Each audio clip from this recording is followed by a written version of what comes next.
राधे राधे आप सभी को। अनंत चतुर्दशी व्रत की कथा। एक बार महाराज युधिष्ठिर ने राजसूय यज्ञ किया। उस समय यज्ञ मंडप का निर्माण सुंदर तो था ही, अद्भुत भी था। वह यज्ञ मंडप इतना मनोरम था कि जल एवं स्थल की भिन्नता प्रतीत ही नहीं होता। जल में स्थल तथा स्थल में जल की भांति प्रतीत होती थी। बहुत ही सावधानी करने पर भी बहुत से व्यक्ति उस अद्भुत मंडप में धोखा खा चुके थे।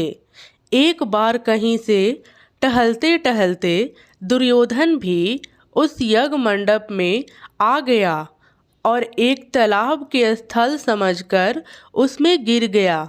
तब वहाँ के लोगों ने उसका काफ़ी उपहास किया।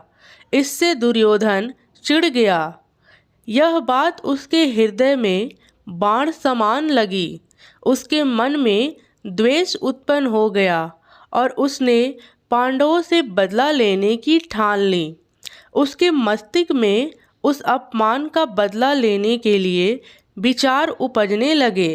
उसने बदला लेने के लिए पांडवों को धूत क्रीड़ा में हराकर उस अपमान का बदला लेने की सोची। उसने पांडवों को जुए में पराजित कर दिया। पराजित होने पर प्रतिज्ञा अनुसार पांडवों को 12 वर्ष के लिए वनवास भोगना पड़ा। वन में रहते हुए पांडव अनेक कष्ट सहते रहे। एक दिन भगवान कृष्ण जब मिलने आए तब युधिष्ठिर ने अपना दुख कहा और दुख दूर करने का उपाय पूछा। तब श्री कृष्ण ने कहा, हे युधिष्ठिर, तुम विधि पूर्वक अनंत भगवान का व्रत करो। इससे तुम्हारा सारा कष्ट संकट दूर हो जाएगा और तुम्हारा खोया हुआ राज पुनः प्राप्त हो जाएगा। श्री कृष्ण ने उन्हें एक अनंत चतुर्दशी की कथा सुनाई। प्राचीन काल में सुमंत नामक एक नेक तपस्वी ब्राह्मण था। उसकी पत्नी का नाम दीक्षा था। उसकी एक परम सुंदरी, धर्मपरायण तथा ज्योतिर्मयी कन्या थी जिसका नाम सुशीला था। सुशीला जब बड़ी हुई तो उसके माता दीक्षा की मृत्यु हो गई। पत्नी के मरने के बाद सुमंत ने कर्कशा नामक स्त्री से दूसरा विवाह किया। सुशीला का विवाह ब्राह्मण सुमंत ने कौंडिन्य ऋषि से कर दिया। विदाई के कुछ दिनों के बाद कर्कशा ने दामाद को कुछ ईंटों और पत्थरों के टुकड़े बांधकर दे दिया। कौंडिन्य ऋषि दुखी होकर अपनी पत्नी को लेकर अपने आश्रम की ओर चल दिया, परंतु रास्ते में ही रात हो गई।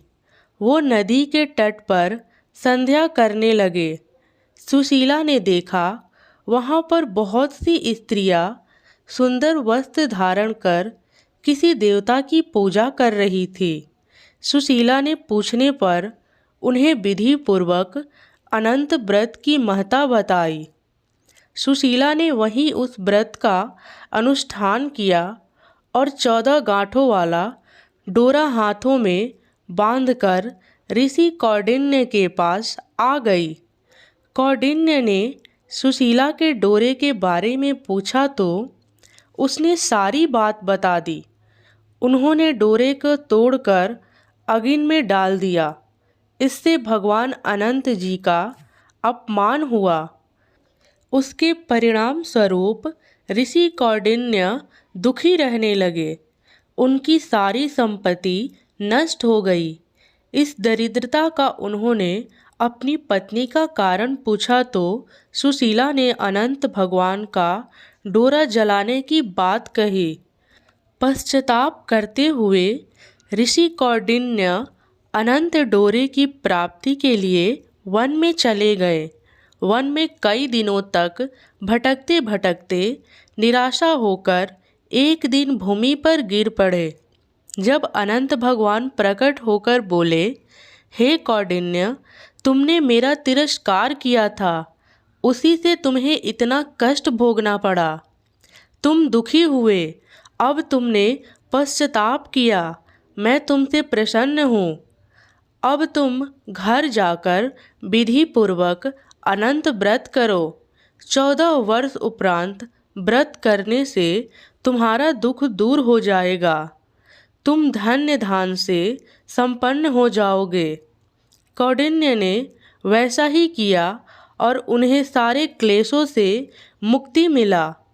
श्री कृष्ण की आज्ञा से युधिष्ठिर ने भी अनंत भगवान का व्रत किया, जिसके प्रभाव से पांडव महाभारत के युद्ध में विजयी हुए तथा चिरकाल तक राज्य करते रहे।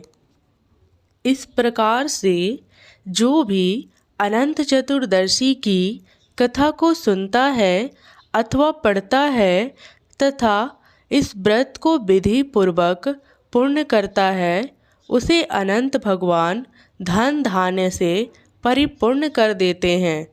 धन्यवाद। राधे राधे।